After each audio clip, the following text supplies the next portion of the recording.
Hi అండి, welcome to సుగ్నాస్ vlog. ఎలా ఉన్నారు? అందరూ బాగున్నారా? ఈరోజు చేయబోయే రెసిపీ స్పాంజ్ కేక్. ఇలా ముందుగా ఒక గిన్నె తీసుకుని దీంట్లో నెయ్యి వేసి ఇలా ఈ గిన్నె అంతా స్ప్రెడ్ చేసుకోవాలి. ఇలా గిన్నె అంతా రాసిన తర్వాత కొంచెం బొంబాయి రవ్వ తీసుకుని ఇలా వేసేసుకోవాలి.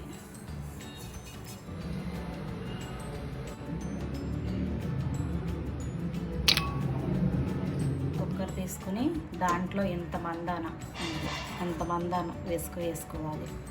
ఏ ఇసుక అయినా పర్లా, ఇసుక లేనప్పుడు కళ్ళుప్పు అయినా వేసుకోండి. వేసుకుని స్టవ్ వెలిగించేసుకుని హైలో పెట్టేయండి. ఇలాగా అక్కడ స్టవ్ మీద మనకి ఇసుక వేడవుతూ ఉంటుంది.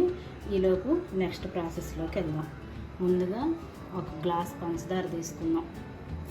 ఇది బౌల్లో వేసేసుకుని మిక్సీ పట్టుకున్నాం.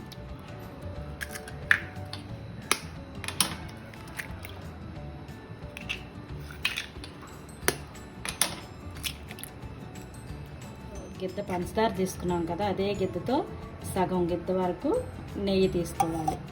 సుమారుగా 100 గ్రాములు పడుతుంది. 3 eggs ఇలా వేసేసుకోవాలి. నెక్స్ట్ వచ్చి మైదా పిండి.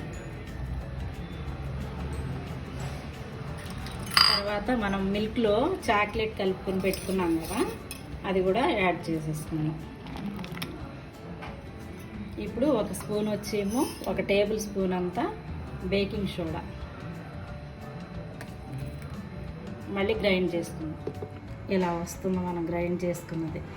ఇప్పుడు మనం గిన్నెలో నెయ్యి రాసి పెట్టుకున్నాం కదా, దానిలో వేసేసుకున్నాం.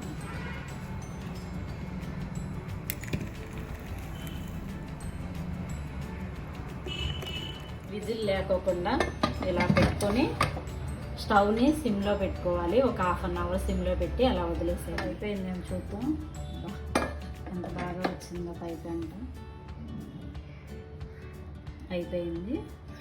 ఇప్పుడు స్టవ్ ఆఫ్ చేసుకుని ఈ ఇసుకలో నుండి దీన్ని పైకి తీసేద్దాము. అలానే ఉంచితే మాడిపోతుంది. ఇలా తీసి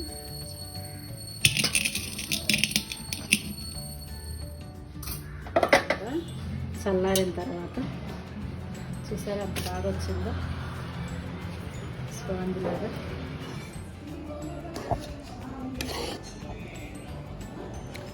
ఇది క్రీమ్లెస్ కేకు, క్రీమ్ అయితే యాడ్ చేయలేదు. చూసారా ఎంత స్పాంజ్లా వచ్చిందో, బాగుంది. మీరు కూడా ట్రై చేయండి. వావ్, నిజంగా ఉంది. కేక్ చాలా అంటే చాలా స్పాంజ్గా ఉంది. Really awesome. మీరు కూడా ఇలాగే ట్రై చేయండి. రియల్లీ ఫేస్ చేయండి. కేక్ కనుక మీకు నచ్చితే లైక్, షేర్, సబ్స్క్రైబ్ చేసుకోండి. బాయ్.